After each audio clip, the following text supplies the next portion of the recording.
Halo Pak Jokvin, sugeng siang. Sugeng siang, sehat. Iya, saya dulu sering banget ngejar-ngejar Pak Joko Pinurbo saat ada festival-festival gitu. Jadi ini misalnya offline gitu kan, kita sepanggung ini pasti saya lebih ndredeg lagi. Sehat Bapak. Sehat, sehat. Ya. Oke. Mungkin teman-teman sudah banyak yang kenal gitu ya. Tapi tadi Dina minta saya bacakan profilnya Pak Joko Pinurbo gitu. Perlu apa tidak ini ya teman-teman ya? Kayaknya sudah sangat terkenal gitu kan. Bahkan bikin saya ndredeg ini. Oke, saya akan bacakan ya profilnya Bapak Joko Pinurbo. Nama lengkapnya Joko Pinurbo. Kita lebih familiar dengan nama panggungnya Jokpin gitu. Joko Pinurbo telah menerbitkan belasan buku puisi. Tadi kalau saya hitung ada sekitar 21 atau 22 begitu ya.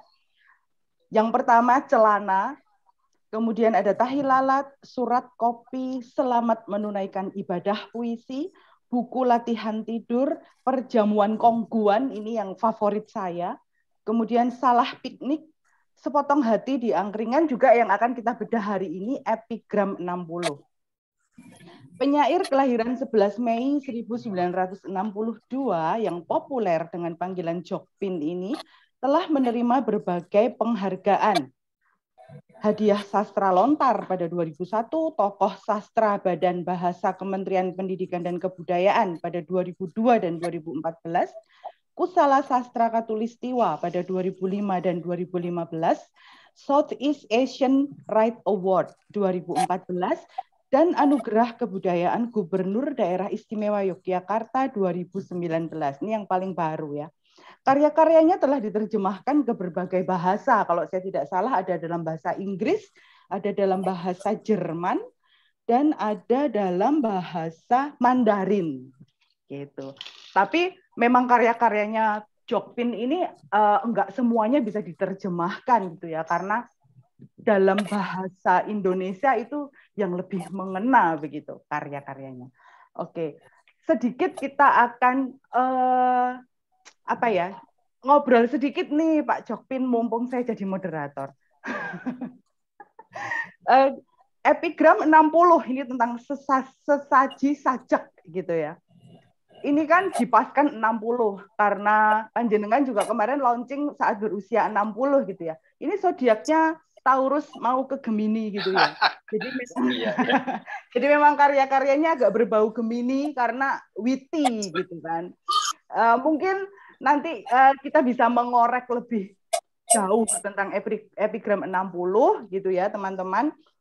Hari ini karyanya Pak Jokpin yang terbaru ini, yang kalau di dalam beberapa buku yang saya koleksi dan beliau tanda tangani itu pasti beliau akan menuliskan begini, aku ingin menjadi kenangan begitu. Nah, epigram 60 ini juga kenangan ya, setidaknya bahwa ini menandai 60 tahun usia Pak Jokpin gitu, dan pasti kita berharap beliau akan berumur panjang, kemudian akan ada banyak lagi karya-karya yang bisa kita bedah.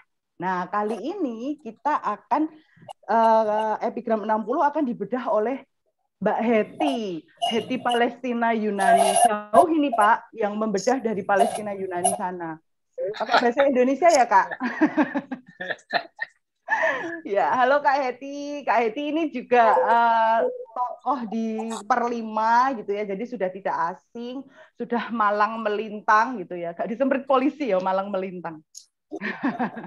Jadi sudah banyak yang Kak Heti bedah juga karena dia sangat doyan baca. Tidak hanya puisi, tapi novel dan apapun bisa dibedah sama Kak Heti. Karena background-nya adalah sarjana antropologi. Jadi memang belajar tentang ilmu manusia gitu ya teman-teman. Jadi kita bisa belajar banyak nanti dari Kak Heti. Perlu dikenalkan tidak Kak Heti ini? Ayo kita lihat profilnya Kak Heti sebentar. Kak Heti ini jurnalis senior. Dia sudah punya banyak pengalaman di banyak media. dan paling banyak itu memang menghasilkan karya-karya yang menyorot budaya, sosial, begitu ya Kak Heti. Jadi memang minatnya ada di situ.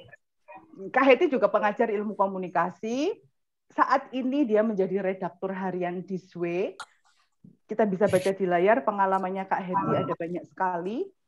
Gitu ya. Kemudian Kak Heti ini juga punya interest untuk mengajar gitu. Kadang-kadang dia membagikan ilmu kepada teman-teman karena kita ini ada di komunitas literasi, menulis dan membaca, kita sering dapat banyak ilmu dari Kak Heti, tipsnya dia bagaimana untuk bisa survive di dunia jurnalistik yang sekarang ini terkena disrupsi dan macam-macam ya kan Kak Heti. Sekarang mari kita coba dengarkan Kak Heti mengulas epigram 60. Kak Heti sudah baca belum? Sudah lah. Bagus. Oke. Kalau perjalanan saya ke Bandung. Wah, ini jalan-jalan ceritanya. Jadi apakah engkau mendapatkan inspirasi sepanjang perjalanan itu membaca puisi di dalam perjalanan itu sensasinya beda, ya kan? Ya. Seperti ditemani oleh Pak Jokpin sepanjang perjalanan, kok istimewa sekali Anda. Oke, kalau gitu kita nggak usah tunggu lebih lama lagi. Silakan Kak Heti, kita mau dengarkan Kak Heti berbagi tentang apa yang Kak Heti dapatkan di epigram 60. Silakan. Terima kasih. Ini forum yang mendukung saya paling istimewa gitu. Karena yang saya lihat itu punya seorang Kak Heti agak bergema. Oh gitu ya. Mungkin HP-nya agak dijauhkan dari laptopnya. Gitu ya. Saya pernah sekali sebenarnya Pak Jokpin satu panggung. Itu saya ada di nama paling terakhir gitu. Pak Jokpin baca puisi dulu, kemudian saya dipanggil. Entah apakah Pak Jokpin melihat saya membaca waktu itu. Ketika mendapatkan buku ini, saya mendapatkan istilahnya tidak menyangka bahwa epigram 60 itu memang sebuah judul. Tapi sebenarnya ini sebuah tawaran untuk memahami apa itu epigram. Biasanya kan kalau saya pikir misalnya puisi, tapi mungkin ada judulnya. Tapi epigram juga menjadi sebuah judul yang ini akan dikenalkan kepada kalian. Mbak Heti, maaf, speakernya bisa dimatikan satu supaya tidak feedback. Di audionya dimatikan satu. Ya. Oke, nice. Jadi dari sekian yang saya baca di Jokpin, saya ngerasa bahwa baru Pak Jokpin itu bukan karena saya menyebut bahwa dulu belum gitu. Tapi saya rasa ya sekarang. Mbak Heti, maaf masih feedback. Masih ya? Masih.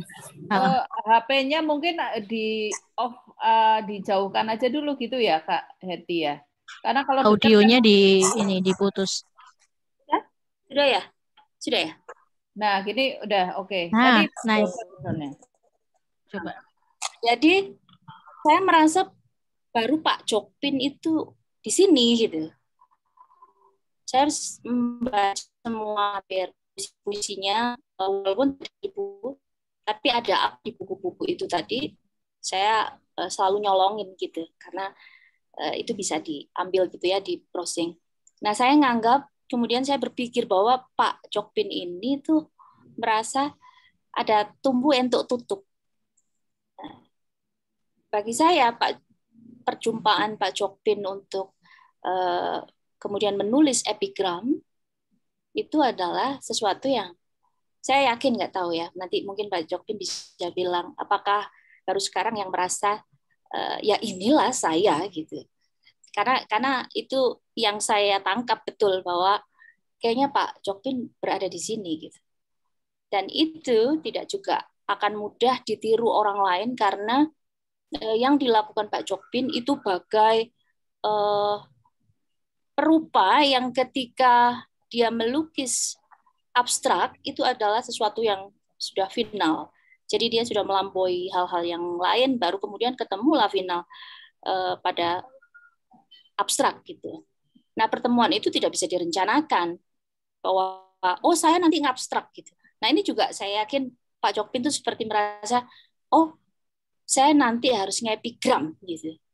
Tapi ketika sampai usia 60 pertemuan epigram kemudian diluncurkan menjadi sebuah buku, bagi saya itu sepertinya benar nggak ini sebuah perjumpaan yang paling match gitu dengan diri Pak Chokpin. Itu yang saya yakini. Nah, kebetulan judulnya itu epigram 60 sehingga kalau misalkan epigram ini disajikan kemudian dijuduli dengan misalkan mata yang indah atau apa ya judul yang mungkin biasa digunakan Pak Chokpin gitu nggak berbunyi gitu. Untungnya memang dijuduli epigram sehingga itu yang akan mungkin membuat buku ini sebenarnya adalah salah satu contoh buku panduan lah istilahnya ya. Tidak sebuah karya saja tapi panduan dari sini ini karena saya juga lihat tidak banyak epigram yang dihasilkan, bahkan mungkin pertemuan saya pun dengan epigram ya ketika kemudian harus mempelajari apa itu epigram. Nah, ketika saya tangkap nggak bisa gitu didefinisikan, itu seperti juga mungkin abstrak, apakah bisa didefinisikan gitu. Bentuknya seperti apa? Banyak literatur dalam bahasa Inggris itu yang saya pelajari juga nggak ada sesuatu yang bisa menunjukkan bahwa bentuknya seperti ini. Nah, mungkin Pak Chokpin mungkin yang kemudian menawarkan ini bentuk yang pelan-pelan dikenalkan, yang nantinya sepertinya baru orang-orang setelah Pak Chokpin itu baru akan melahirkan epigram gitu ya. Bahkan pertanyaan yang paling besar kalau buat saya itu ini puisi atau bukan sih gitu ya. Ya kalau Pak Chokpin melahirkan buku pasti gitu. Pasti ini puisi gitu. Tapi itu pertanyaan yang justru kemudian berkembang gitu. Ini puisi atau bukan? Gitu.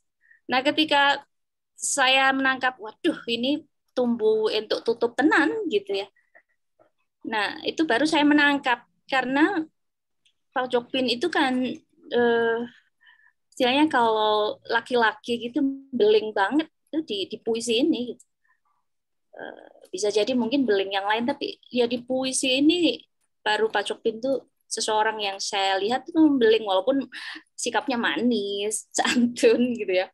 Dari hal-hal yang tapi bagi saya tuh sangat beling sekali. Nah, tapi dalam kembelingan itu sebenarnya sebuah humor yang sangat-sangat tinggi dan saya malah mengerucutnya bahwa ini humor murni. Apakah kita harus tertawa gitu? Enggak. Kalau ala Pak Chokpin ketika tumbuh entik tutupnya itu ya bagaimana sebelumnya Pak Chokpin itu nakal, suka guyon dan segala macam, ketemu epigram ini adalah sesuatu yang bisa mewadahi gitu dengan lebih beradab gitu, enggak kentara bahwa Pak Chokpin nakal gitu misalkan. Itu yang saya tangkap. Sehingga definisi epigram itu sebenarnya harus ditinggalkan. Cuma keluar ada 4 poin yang saya hadirkan ini itu karena saya ngelihat karyanya Pak Chokpin aja. Misalkan kalau harus dianggap itu sebuah komedi, ya dalam karyanya Pak Chokpin memang begitu. Gitu. Boleh dia lucu, jadi lelucon, ya jenaka. Tapi ternyata kita nggak harus yang tertawa-terbawa-bawa. Seperti misalkan ya, mungkin kalau teman-teman bawa bukunya tuh bisa di belakang tuh saya beri nomor-nomor ya, untuk mencontohkan saja gitu, karena kita harus membedahnya kan. Kalau sesuatu yang komedi, saya ambil satu itu tentang ini misalkan. Habis acara doa bersama di aula sekolah, kami berdesak-desakan memakai kembali sepatu yang sebelumnya harus kami lepas. Kalimatnya tuh biasa, tapi saya bisa tertawa yang mungkin tidak keluar bahaknya ya. Karena saya menangkap ini lucunya luar biasa. Kenapa? Karena setelah acara doa bersama, itu biasanya kalau misalkan doa bersama, saya anggap ada banyak agama gitu. Tapi simbolnya itu kembali, memasang kembali sepatu, itu berarti di tempat yang harus melepas sepatu. Berarti biasanya doa bersama itu yang paling dominan tuh harus di masjid atau misalkan dipimpin oleh ustadz gitu. Sehingga tempat itu pasti sesuatu yang harus bersih. Jarang mungkin doa bersama itu di gereja sehingga nggak perlu nyopot sepatu kan. Nah, saya tertawa banget ini. Sehingga yang didefinisikan sebagai komedi ada gitu. Lalu yang kedua tentang satir itu ya, di dalam epigram memang dibilang harus begitu. Tapi saya melihat karya Pak Cokpin, ya ada itunya gitu ya. Yang intinya memang epigram itu ditulis ya untuk menyindir gitu. Walaupun tanpa kalimat yang sangat penohok gitu. Macam-macam. Jadi kalau yang sinis-sinis itu di halaman 45 saya ketemu misalkan kamu dan kamu itu properti, ini sinis banget gitu ke orang gitu ya, kayak manis banget gitu sebenarnya. Ini ditujuin sama siapa gitu. Biasanya mungkin perempuan yang ngerasa emang aku properti kamu gitu ya. Tapi itu saya tertawa karena tetap kalau kembali ke humor kita harus yang sangat menghibur, yang bikin kita rileks gitu. Lalu kalau ironi, sunyimu gemerlap, dan ini cuma satu kalimat itu yang saya lihat brilian sekali. Epigram ini justru menawarkan sesuatu yang kayaknya sepele tapi sangat nggak mungkin diikutin oleh seseorang yang baru berjumpa gitu dengan puisi. Sunyi kok gemerlap gitu ya. Ya di sini ada mu-nya itu yang menunjukkan. Nah, ini sangat bikin ketawa gitu, ironinya kentara banget gitu. Lalu kalau sarkasme ia tetap nangkring dan mengoceh di atas kepalamu yang lebih asu dari kepala batu. Memang ya sarkas memang demikian itu. Saya nemu itu. Semoga nggak salah Pak Jokpin, karena saya hampir membacanya itu mungkin karena dikit-dikit gitu ya. Sudah 5 kali saya ulang-ulang gitu. Kemudian menghiburnya, oke, kalau menghibur tuh enak gitu, membuat orang nggak merasa disinggung, tapi memang bukan menyinggung. Di halaman 43, saya dapatin yang saya ditegur oleh petugas penerima tamu karena model rambut saya disisir, maaf kurang ya, ke kiri dianggap tidak sesuai dengan kepribadian bangsa. Nggak nyinggung, tapi ya demikian. Kalimat ini sangat menghibur banget buat saya, yang memang nggak boleh nyinggung gitu. Yang nulis itu juga memang kalau manut aturan epigram memang nggak boleh menyinggung, dan di humor pun juga begitu kan. Itu yang membuat norma dalam berhumor itu ada batasannya. Kemudian kalau ngajak berpikir, jelas ya. Di sini mungkin kalau yang puisi-puisi Pak Jokpin sebelumnya mungkin saya cuma ngerasa terwakili lah melo saya, romantisme saya gitu. Nah ini ada di gigimu murung sekali. Ini bikin saya pening gitu.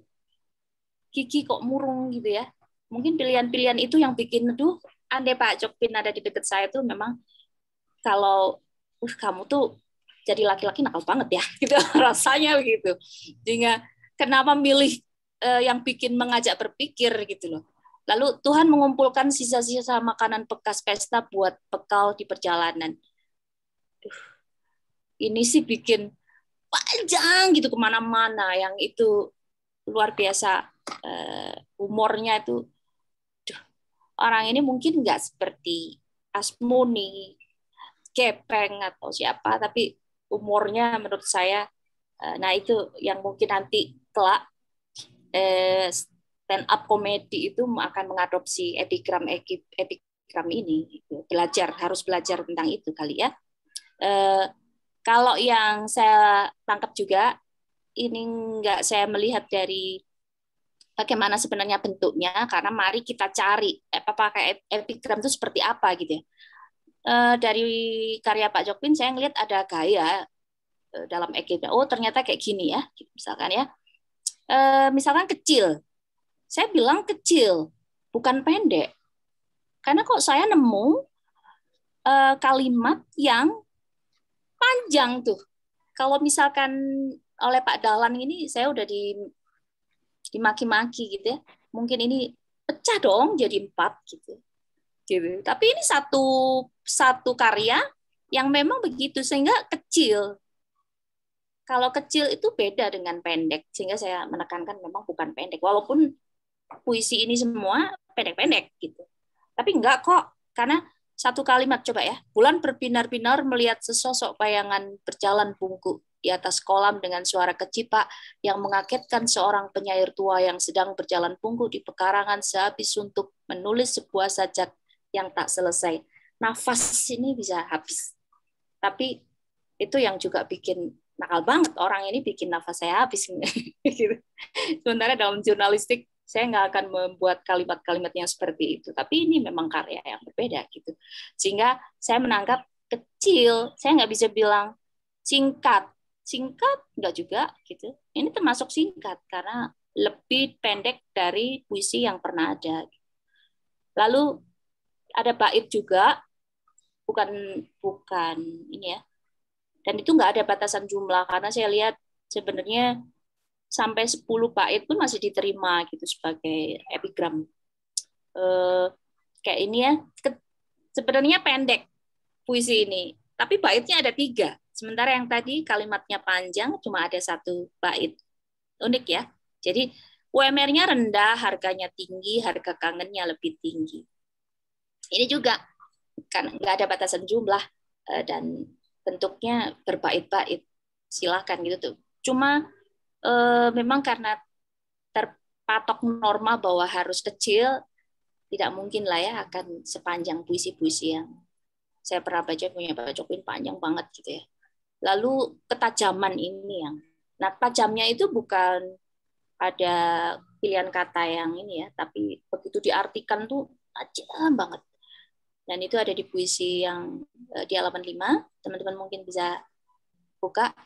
Dari mimbar turun ke pasar, kau mencari pendosa yang terseduh dalam firman. Ini panjang, artinya tuh tajam.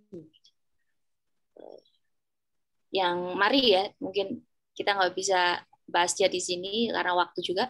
Lalu tidak selalu berjudul, tapi saya nggak nemu. Sebenarnya gaya ini mestinya ada, tapi saya nggak nemu gitu, karena makanya masih tanda tanya ya, karena Pak Jokpin tidak menghadirkan yang tidak berjudul. Saya tetap ngotot untuk memasukkan gaya ini karena itu bagian dari kritikan saya nanti. Lalu ada paradoksnya, pertentangannya, dan itu mungkin yang paling lihai untuk dipakai sebagai cara membuat epigram. Karena pertentangannya itu yang justru pendek atau singkat atau kecil, itu justru yang akan membuat iramanya kena gitu. Maaf, mobil tuan tadi pagi dicolong teman. Ya sudah, itu juga mobil curian. Itu kan bikin pertentangannya itu cepat gitu. Hanya putus 2 kalimat udah bertentangan, udah paradok banget. Mungkin biasanya dulu ngomongin paradoks itu harus prolognya panjang dulu gitu. Terus dikasihlah jawaban yang kemudian membuat baru pertentangannya di mana. Lalu tidak selalu puitis. Kalau saya iya, karena ada kalimat ini yang kayak kalimat tuantah, dibaca biasa aja, nggak usah ala puisi ya, misalkan nggak ala epigram. Lalu lintas di depan sekolah amat ramai dan rawan kecelakaan. Seorang murid menuntun gurunya menyeberangi jalan. Itu persis kan? Seperti berita yang dihadirkan, dan itu nggak perlu puitis. Ternyata nggak selalu puitis. Nah, itu yang kemudian bikin saya bertanya tadi, ada pertanyaan yang ketiga saya tadi, ini puisi atau bukan sih, gitu ya. Itu yang kemudian ini. Nah, kemudian saya akhirnya ngerasa begitu Pak Chopin main-main, wah, wong iki entuk tumbuh entuk tutup tenan gitu menurut saya. Karena nah kalau tumbuh entuk tutup itu filosofinya kan memang sesuatu yang pas. Dan ini pas. Saya mungkin berharap Pak Chopin di sini aja terus gitu. Nggak tahu ya. Di sini aja terus gitu. Mungkin malah jadi seorang pegawai di epigram gitu. Nggak disebut lagi dia adalah pembaca puisi. Karyanya mungkin epigram lainnya gitu. Karena juga baru belakangan kan ditemukan oleh Pak Chopin gitu ya. Walaupun mungkin dulu-dulu juga bisa jadi sudah berepigram gitu.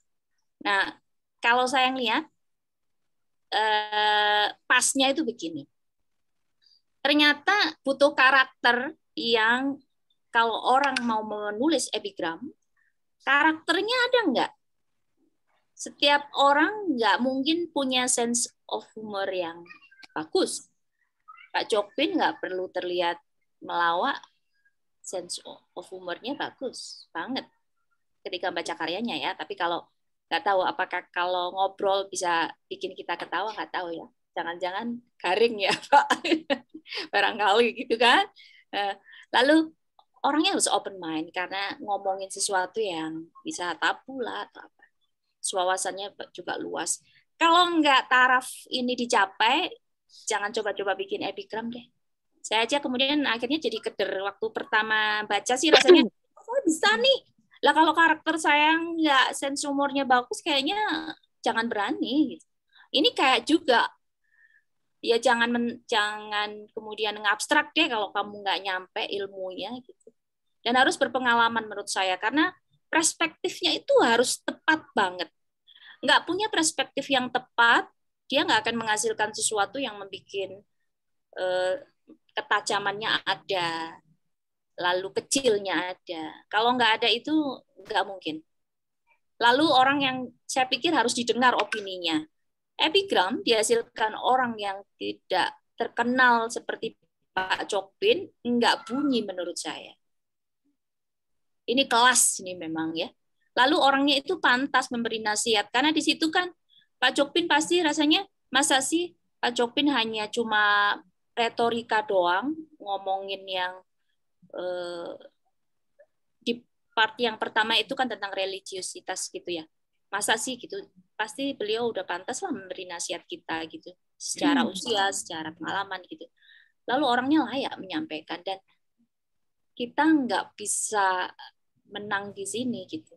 Kalau belum berpengalaman, saya pikir tidak. Tapi kalau sebagai ilmu, kemudian kita nanti ada kelas epigram bersama Pak Chopin, ya bisa jadi ya, gitu ya, boleh lah gitu. Tapi mungkin apakah itu punya kelayakan yang pas gitu, mungkin harus diuji pengalamannya dulu. Kemudian setidaknya kalau mau nulis ya harus mengenal puisi, karena kalau enggak rasanya agak berat. Jadi kalau enggak mengenal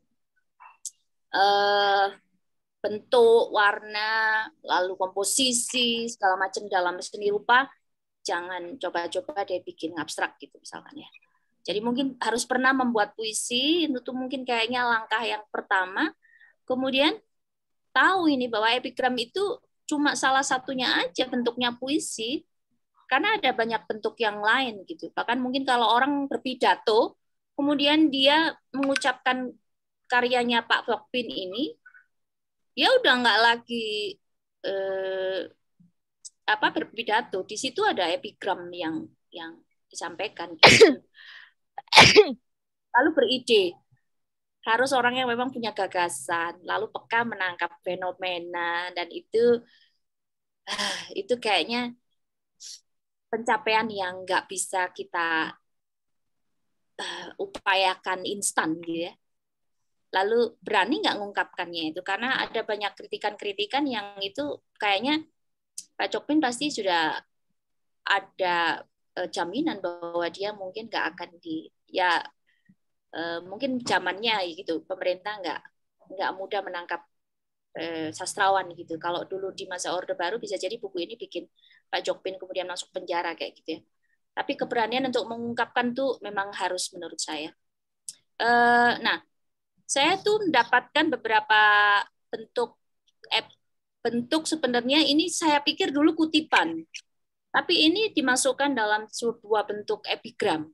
Sehingga kriteria tadi menurut saya kenapa kemudian masuk akal kalau epigram itu dihasilkan oleh orang-orang yang sudah berpengalaman lalu kemudian dia entahlah terkenal atau apa, ketika dia mati meninggal tuh kalimat-kalimat dia ini tuh tetap dikenang gitu. Nah ini yang sebenarnya serius-serius seperti membacanya, tapi ya seperti yang ada syarat tadi tuh ya, humornya sangat tinggi. Permen memang keren, tapi minuman one more minute ya. Mungkin teman-teman bisa baca, dan saya yang paling suka ini ya kayak gini-gini. Aku bisa menahan segalanya kecuali godaan, dari Oscar Wilde gitu, segala macamnya. Terus kemudian Bunda Teresa juga ternyata bisa dikategorikan ucapannya adalah sebuah bentuk epigram.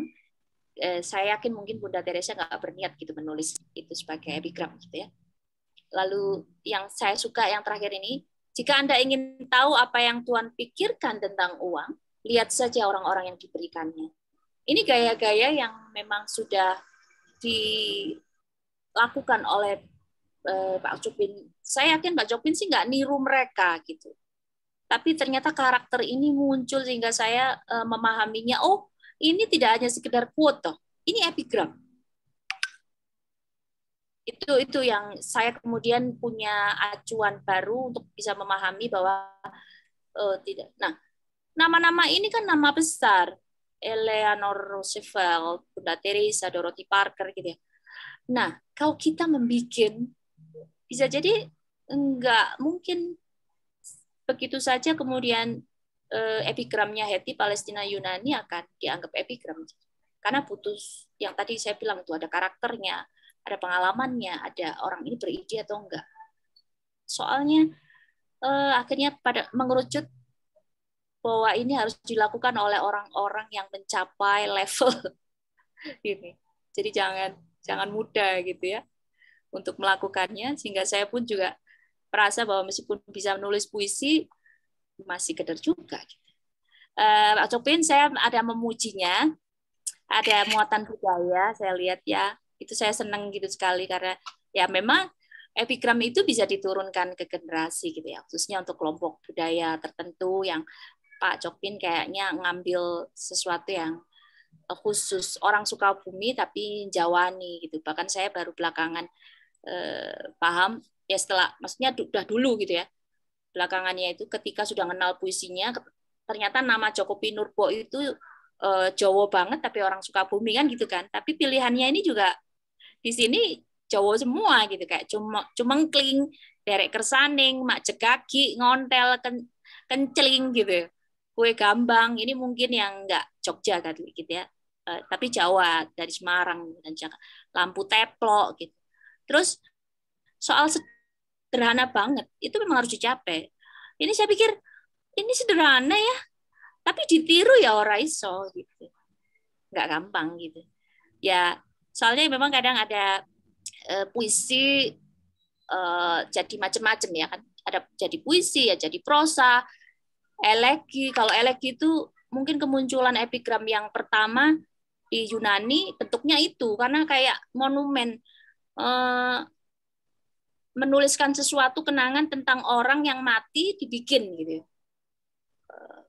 Itu awalnya di epigram itu. Kemudian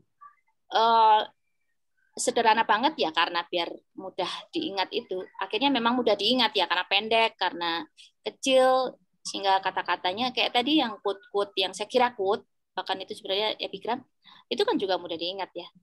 Terus kesederhanaan itu membuat poin moral atau filosofisnya itu naik, lebih bisa ditekesin gitu ya. Kemudian kalau karena sederhana, akhirnya tampak gitu bijaksananya. Kan orang yang bijaksana begitu ya, ngandani itu dengan sesuatu yang sederhana kata-katanya, tapi itu runcing banget gitu, tajam banget. apa yang dia sampaikan. Tapi saya punya kritikan Pak Chopin, nun sewu. Kritikan saya mungkin menjadi sebuah pertanyaan juga, apakah tangkapan saya salah gitu ya. Kritik saya gini, kok masih berjudul sih Pak gitu ya. Belum berani gitu Bapak nggak pakai yang nggak berjudul gitu. Karena ketika berjudul itu menurut saya jadi tidak menjadi gini. Epigram itu kan sesuatu yang macam ucapan tapi cepat gitu, surat gitu. Kalau masih dijudulin kita akan berhenti di judul bisa jadi ya. Kemudian kalau nggak pakai judul itu kan sebenarnya makin bisa lebih sederhana. Padahal tadi saya sudah memuji Bapak itu sederhana. Tapi kok enggak? Padahal itu bisa jadi lebih sederhana kalau ada beberapa karya yang Bapak tidak pakai judul. Nah, kemudian biar enggak kehilangan momen menurut saya Pak kalau nggak pakai judul itu ya. Karena beberapa buktinya kan ini ya yang tadi saya tunjukkan itu kan nggak ada pakai judul. Kenapa harus pakai judul? Karena itu nanti akan mementahkan kalimat itu. Akan mengomentari masalah. Kemudian kenapa masih menurut saya tuh masih puisi pendek. Kalau boleh saya mengkritik walaupun Apa? ini Kau mau apa? yang bikin saya pingin nulis kayak begitu tapi Tidak. nah, ini sih puisi pendek. Tidak. Ya karena itu tadi ya. Menurut saya itu kok masih puisi ya Pak? Karena pendek ya itu mungkin karena berjudul itu tadi. Ya, menurut saya demikian. Bagi enggak tahu apakah mungkin Bapak punya ini sendiri ya. Istilahnya alasan sendiri pastilah. Ini mungkin ketidaktahuan saya aja untuk menganggap apakah sebenarnya benar. Nah, dari sekian yang saya suka untuk definisi, akhirnya kalaupun harus mendefinisikan, ini cocok banget seperti yang ditulis Pak Chopin, mungkin pakai ini deh. Jadi keseluruhan yang menjadi kerdil, mengerdilkan sesuatu itu nggak gampang karena kayak bonsai dikerdilin tapi dia semua unsur akan harus ada gitu macam pohonnya yang besar. Mengerdilkan itu mungkin kalau selama ini menjadi kerdil itu kayak konotasinya jadi negatif padahal mengerdilkan itu susah banget dengan Pak Chopin ini kan melakukan pengerdilan ya. Biasanya mungkin itu puisi disajikan panjang-panjang kemudian menjadi kecil, itu bagi saya pengerdilan, dikerdilkan. Lalu saya pakai definisinya Samuel Taylor ini karena dia juga penulis puisi, filosof dan segala macam dia dari Inggris.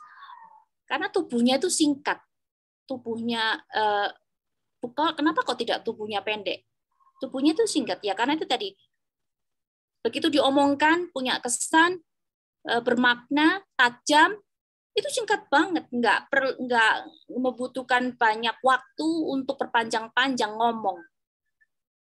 Dan jiwanya.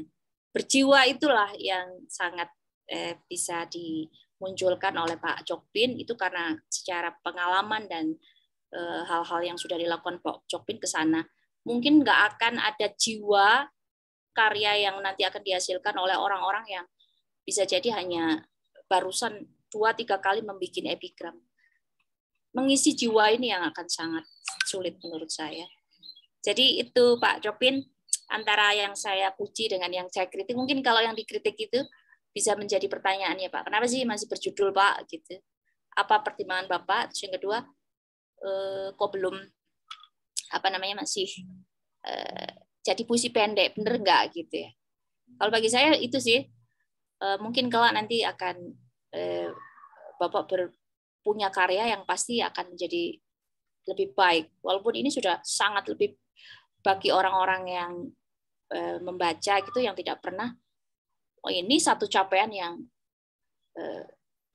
tidak semua orang gitu. Yang sudah dianggap sastrawan menurut saya juga tidak akan seberhasil yang dilakukan oleh Pak Chopin.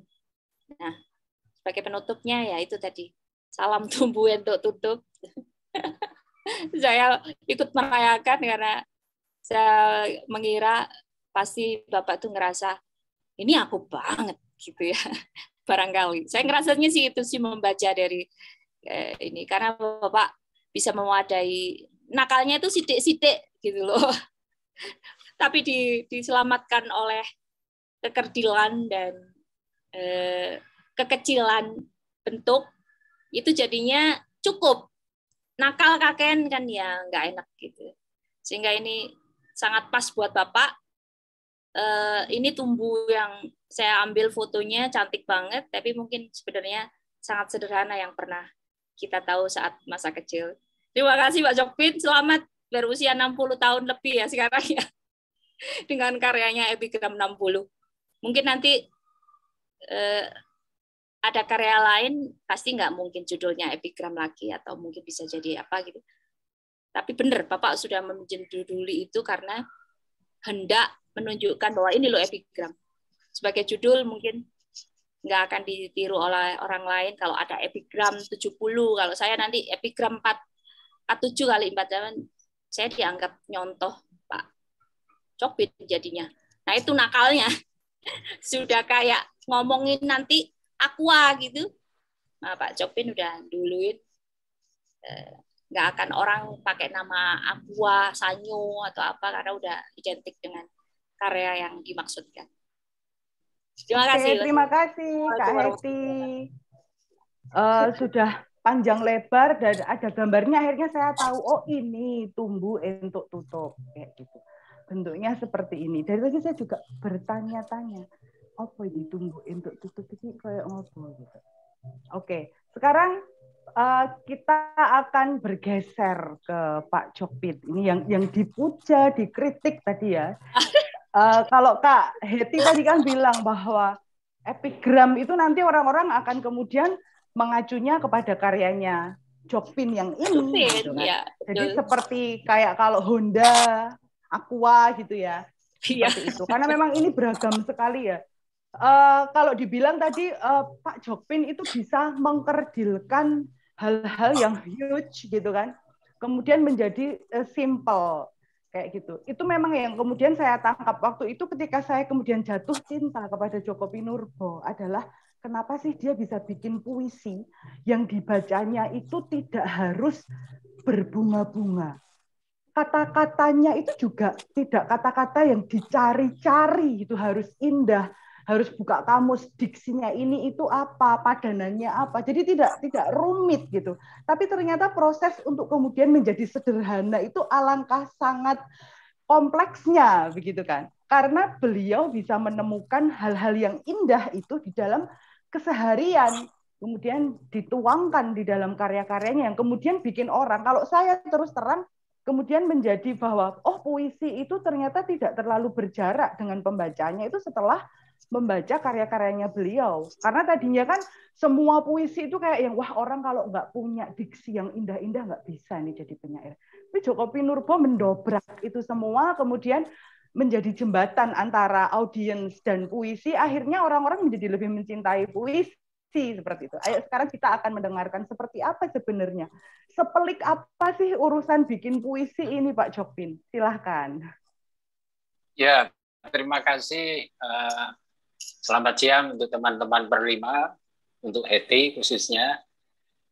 Enak ya kalau punya pembaca yang hebat seperti Mbak Heti ini.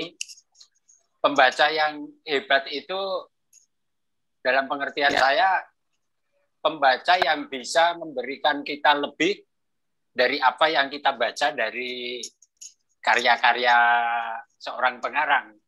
Saya kira Heti ini sudah memberikan makna yang berlimpah, mungkin melebihi makna yang ada di dalam karya-karya saya. Itu seorang pembaca yang hebat.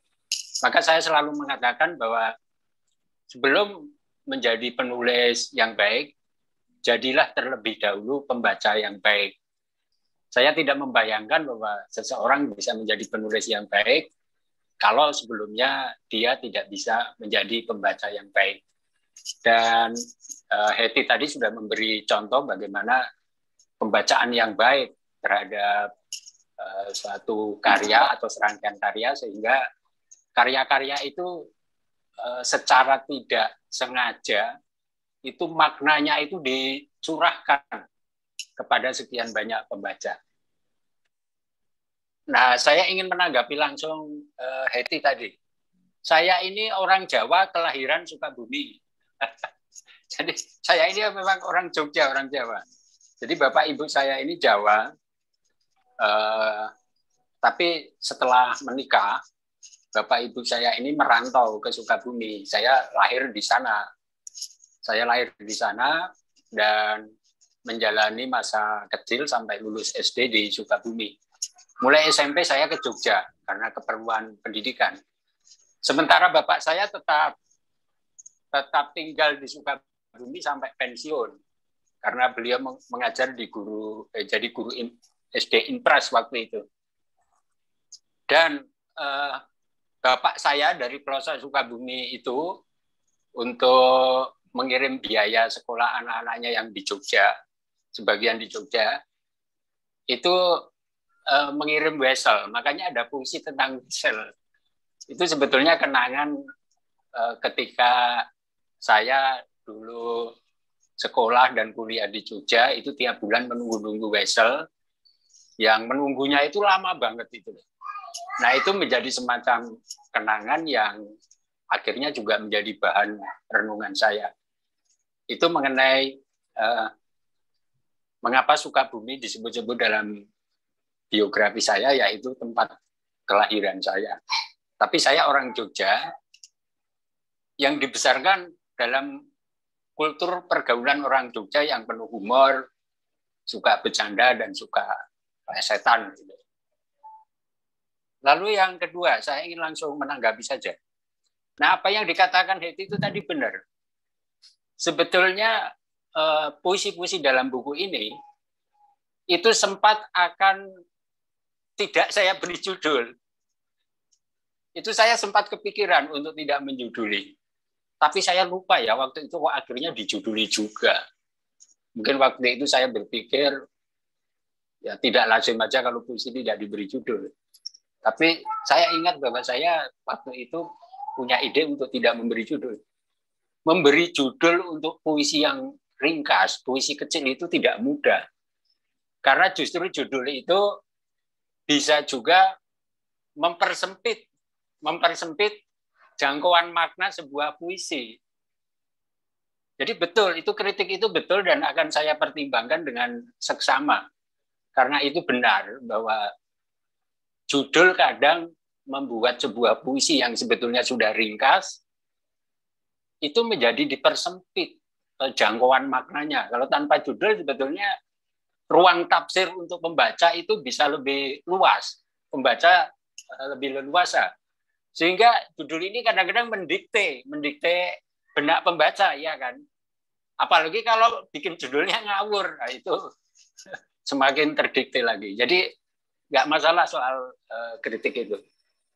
Nah, saya ingin cerita mengenai buku ini sedikit saja ya, karena nanti seorang pengarang kok mengisahkan karyanya sendiri, sebetulnya juga itu apa ya? Ya bisa mendikte pembaca juga.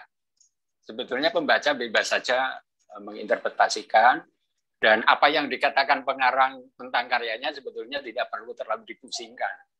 Dianggap ngibul juga boleh, karena ketika saya membaca karya saya sendiri, saya sebetulnya juga sudah berposisi sebagai pembaca yang punya interpretasi sendiri. Gitu.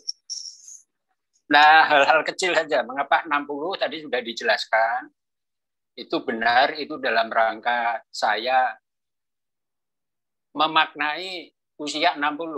Saya tidak mengatakan merayakan ya. Kalau merayakan kan rame-rame dipestakan, saya ingin memaknai. Dan mungkin Anda yang belum berusia 60 juga suatu saat akan menghadapi satu kondisi psikologis orang memasuki usia 60 yang pertanyaan pokoknya adalah apalagi yang kita cari dalam hidup ini sebenarnya itu. Jadi sebetulnya epigram 60 itu saya buat dalam rangka mengulik pertanyaan sebenarnya apa sih yang kita cari dalam hidup ini. Premisnya itu. Ya, tapi nanti penjelasannya bisa panjang lebar.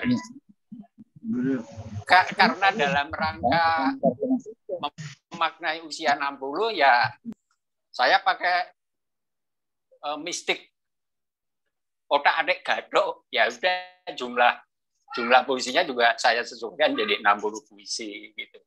Itu sebetulnya otak-atik gadok, nggak ada apa ya, nggak ada pertimbangan khusus bahwa angka 60 ini angka yang keramat, juga sebetulnya menyesuaikan aja. Karena usia 60 ya puisinya saya bikin 60 juga begitu. Nah, 60 ini saya bagi menjadi empat bagian, meskipun keempatnya itu berada dalam satu untaian. Nah, itu. Kalau boleh saya merumuskan kecenderungan tematik tiap-tiap bagian, kira-kira beginilah. Bagian pertama itu semacam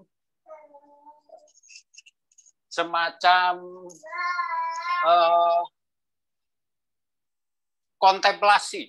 Jadi bagian pertama itu semacam kontemplasi. Oleh karena itu, puisi-puisi di bagian pertama ini banyak berisi renungan yang sifatnya religius. Dengan catatan, religiusitas di sini jangan dikaitkan dengan agama sebagai lembaga. Tapi religius berkaitan dengan hubungan personal manusia dengan Sang Pencipta, katakanlah begitu. Jadi memang bagian pertama ini seakan-akan menghamparkan ruang kontemplasi. Kalau dalam kontemplasi kan memang pertanyaan pokoknya, sebenarnya aku ini siapa? Berasal dari mana? Mau kemana? Nah, kira-kira begitu. Bagian pertama. Kebetulan saya punya hobi, punya kebiasaan membaca renungan harian setiap hari.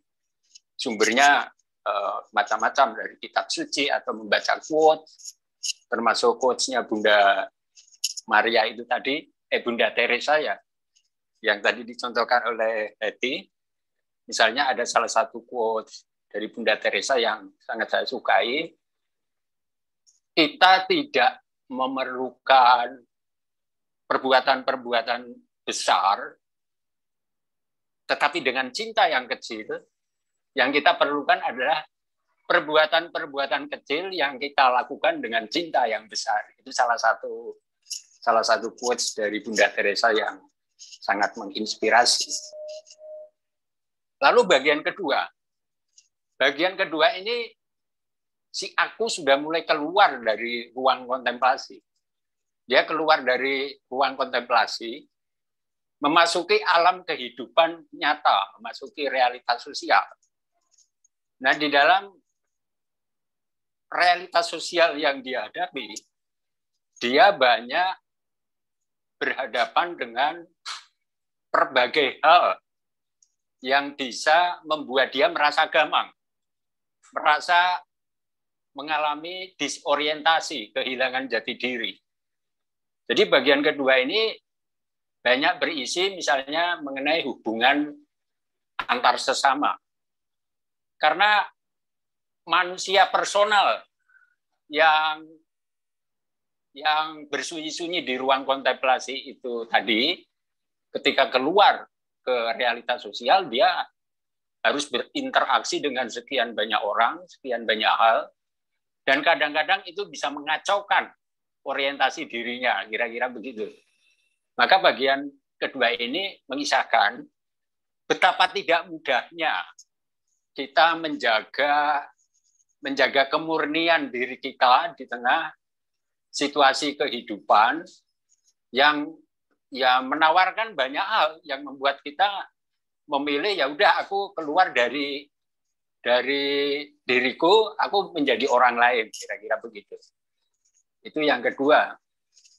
Nah, lalu yang ketiga, bagian ketiga, itu mengisahkan semacam kegamangan manusia di tengah perkembangan zaman, khususnya perkembangan teknologi digital. Nah, sekarang ini kan penguasa dunia ini media. Dalam pengertian seluas-luasnya termasuk media sosial. Dan di dalam kekuasaan dunia ini, kadang-kadang justru sosok manusia, pribadi manusia ini kehilangan prioritas. Kadang dia malah menjadi properti bagi media. Jadi hanya menjadi unsur dari suatu entertainment misalnya itu. Jadi manusia mengalami objektifikasi, jadi menjadi objek, kira-kira begitu. Maka pertanyaan-pertanyaannya di tengah rimba media, perkembangan teknologi digital ini, sejauh mana sisi-sisi manusia itu masih bisa terjaga. Itu yang bagian ketiga ya, kira-kira premis pokoknya itu. Nah, yang bagian terakhir, sajian terakhir, itu berisi perjumpaan si aku tadi dengan problem-problem sosial yang sifatnya aktual. Jadi yang aktual, kebetulan saya menulis buku ini kan masih dalam masa pandemi. Banyak peristiwa-peristiwa aktual yang terjadi dalam berbagai bidang, termasuk dalam kehidupan sosial politik, yang sifatnya itu sangat Indonesia, dan mau nggak mau, si manusia yang tadi berusaha untuk mencapai kesunyian dan keheningan di bagian pertama, di ruang kontemplasi itu, ya dia akan mendapat ujian yang besar, sejauh mana originalitas dirinya bisa terjaga kalau melihat berbagai fenomena sosial yang sifatnya nyata.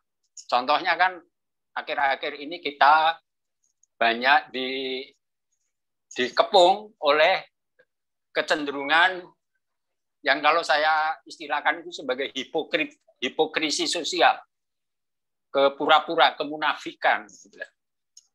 Nah, itu di bagian 4, kira-kira begitu, mengenai semacam retrospeksi yang melatar belakangi lahirnya buku ini.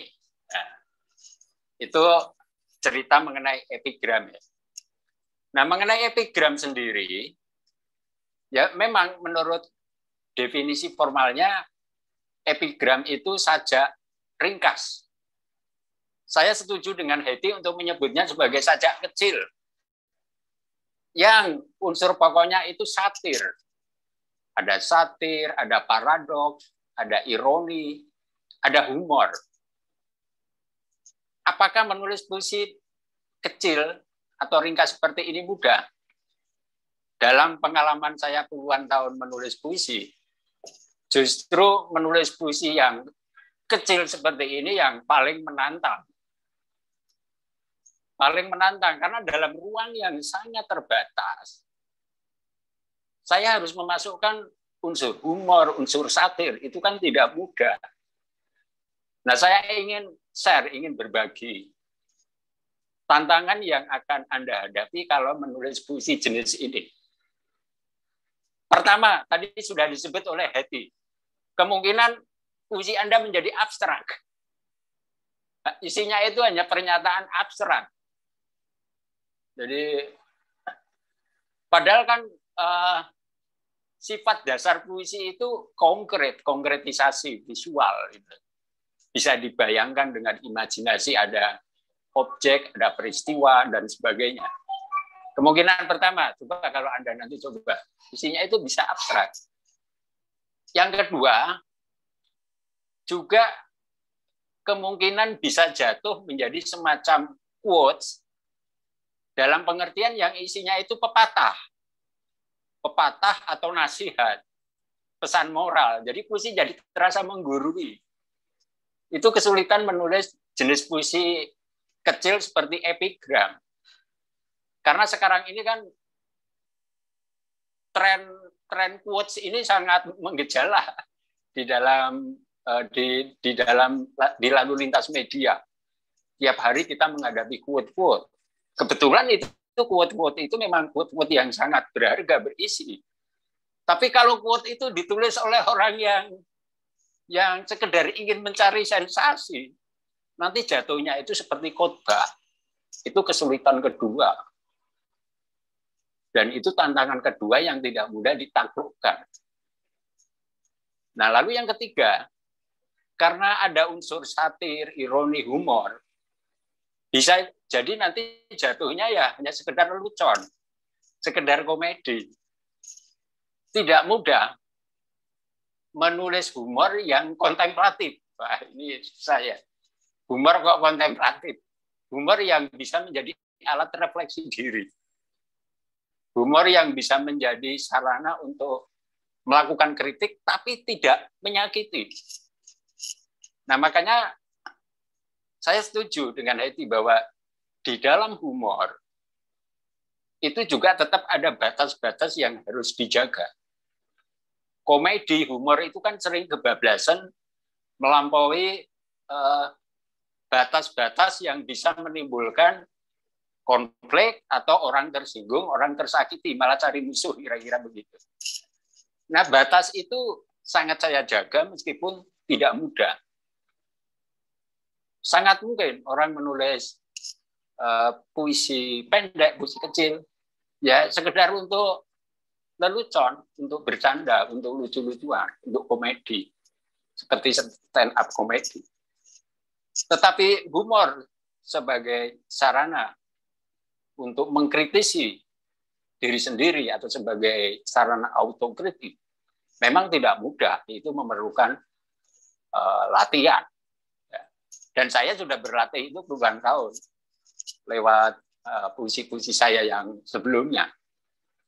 Maka epigram 60 ini bagi saya memang merupakan semacam kristalisasi dari perjalanan saya menulis puisi puluhan tahun. Oh, ternyata ketemunya seperti ini, kira-kira begitu. Nah, kalau tadi Hetty menyarankan saya untuk mengeksplorasi lebih lanjut epigram ini, ya tidak tahu ya. Seorang pengarang kadang-kadang tidak bisa meramalkan sendiri apa yang akan terjadi dalam perjalanan kepengarangan. Lalu pertanyaan berikut, mengapa saya banyak bermain-main dengan satir, dengan humor? Tentu saya punya alasan tersendiri. Hidup kita ini kan sebetulnya terlalu pedih untuk dirayakan, ya kan?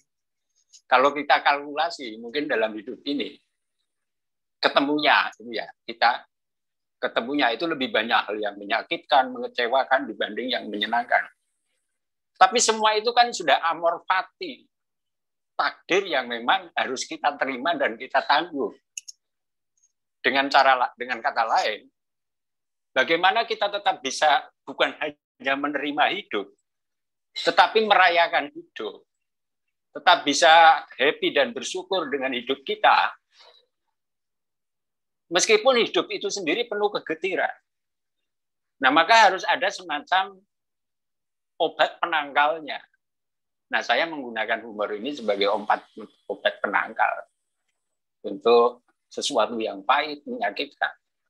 Karena kalau kita tidak punya obat penangkal, ya kita akan habis, digerus, dilumat oleh berbagai kepedihan hidup. Kan begitu. Jadi ada unsur terapinya, ada unsur katarsisnya, semacam itu. Nah, hanya sekali lagi memang tidak mudah mengolah humor di dalam puisi, apalagi puisi yang kecil, puisi yang ringkas. Memang sangat membutuhkan siasat kelihayan supaya di dalam puisi yang begitu terbatas kata-katanya, seorang penulis tetap bisa menyaksikan suatu narasi yang sebetulnya luas, yang bisa dirangkai oleh pembaca. Nah, seperti contoh ini tadi, saya suka ini dengan contoh dari hati. Kebetulan itu salah satu puisi favorit saya juga. Tentang bubaran sekolah. Lalu seorang guru mau menyeberang jalan, bingung dia karena lalu lintasnya ramai. Dia dituntun, diseberangkan oleh muridnya. Ya memang itulah yang terjadi di zaman sekarang. Kalau dulu itu kan guru ini yang nuntun muridnya. Nah, sekarang ini guru-guru itu juga gampang berada di tengah perubahan zaman. Dalam hal-hal tertentu kadang muridnya lebih pinter. Sehingga si muridnya lah yang harus membimbing si guru supaya tidak tersesat. Kira-kira begitu. Peristiwanya biasa, tetapi setelah dia masuk ke dalam dunia puisi, itu maknanya bisa berkembang. Kira-kira begitu. Jadi sekarang ini hubungan senioritas, hubungan guru-murid itu sudah menjadi lebih cair. Siapapun bisa menjadi guru bagi yang lain. Bahkan orang yang usianya lebih muda bisa menuntun yang lebih tua. Supaya bukan sekedar menjadi tua, tetapi juga menjadi bijaksana. Kira-kira begitu.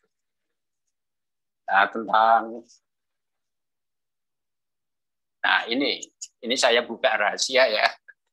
Sebetulnya saya menulis epigram 60 ini di sela-sela kesuntukan saya menulis cerita. Jadi saya ini sedang mengerjakan sebuah kumpulan cerita pendek. Ya mudah-mudahan tahun depan terbit. Sudah hampir siap. Tetapi di tengah-tengah kesibukan saya mengerjakan kumpulan cerita pendek ini, saya tidak tahan untuk memberikan catatan-catatan reflektif terhadap situasi yang aktual. Karena waktu itu dalam masa pandemi, itu banyak peristiwa terjadi yang saya catat. Nah, akhirnya saya rehat dulu. Saya lihat dulu menulis cerita. Lalu selama 3 bulan ini saya fokus konsentrasi menyelesaikan ini dulu. Ini semacam interupsi di tengah jalan yang tidak bisa dihindarkan. Kira-kira begitu. Seperti orang sedang mau dari Jogja sampai ke Surabaya. Di Madiun dia melihat peristiwa atau pemandangan yang menarik. Dia turun dulu lah. Turun dulu lalu dia malah berpetualang di Madiun dulu baru melanjutkan perjalanan ke Surabaya. Nah, posisi epigram 60 itu begitu. Saya tadinya cuma mau mampir, mau intermezzo, tapi ternyata malah menjadi sungguhan. Terus terang ini saya kerjakan 3 bulan. 3 bulan ya.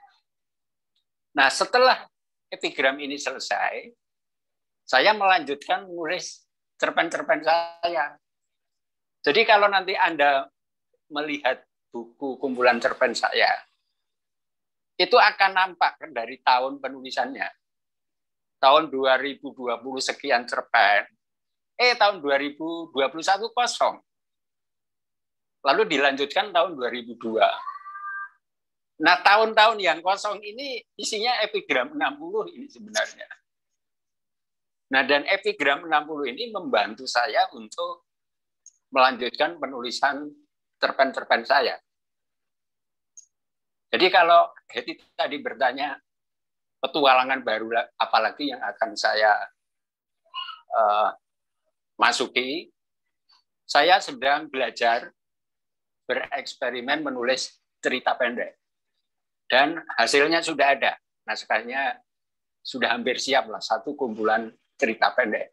Nanti dilihat dari tahun-tahunnya akan ada tahun kosong, tahun 2021. Nah, di sela-sela itu saya menulis epigram 60. Nah, apakah karakter-karakter yang ada dalam epigram 60 ini juga ada dalam cerpen-cerpen saya nanti? Ya, lihat saja nanti. Kira-kira begitu. Jadi di usia 60, saya sadar bahwa saya harus melanjutkan hidup dengan cara baru, artinya selama ini kan saya muter aja di puisi.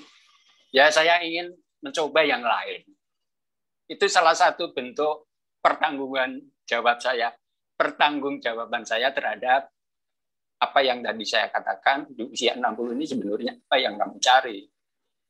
Ya saya pengen mencari lagi lewat cara yang berbeda, lewat cerpen. Jadi saya belajar mulai cerpen ini. Mohon dimaafkan kalau nanti masih grodal gradul ini. Tapi ya yang penting terbit dulu aja. Saya kira itu dulu ya. Ya kalau ada pertanyaan nanti silakan. Kalau bisa saya jawab. Kalau enggak ya nanti biar Hetty yang menjawab. Terima kasih. Sekian dulu. Ya, terima kasih Pak Jokpin. Jadi kalau bagi saya itu Pak Jokpin itu benar-benar guru, maksudnya digugu lan ditiru. Membaca karyanya, kemudian melihat dia dalam beberapa sesi, begitu ya, bedah buku ataupun menjadi pembicara dimanapun, gitu selalu kayak itu tadi tumbuhin untuk tutup. Ya begini ini gitu loh. Jadi karya-karyanya beliau yang saya baca lewat banyak bukunya beliau itu ya kayak gini ini, memang live atau tidak live itu ya begini ini Pak Jokpin gitu. Selalu ada yang bisa dipetik.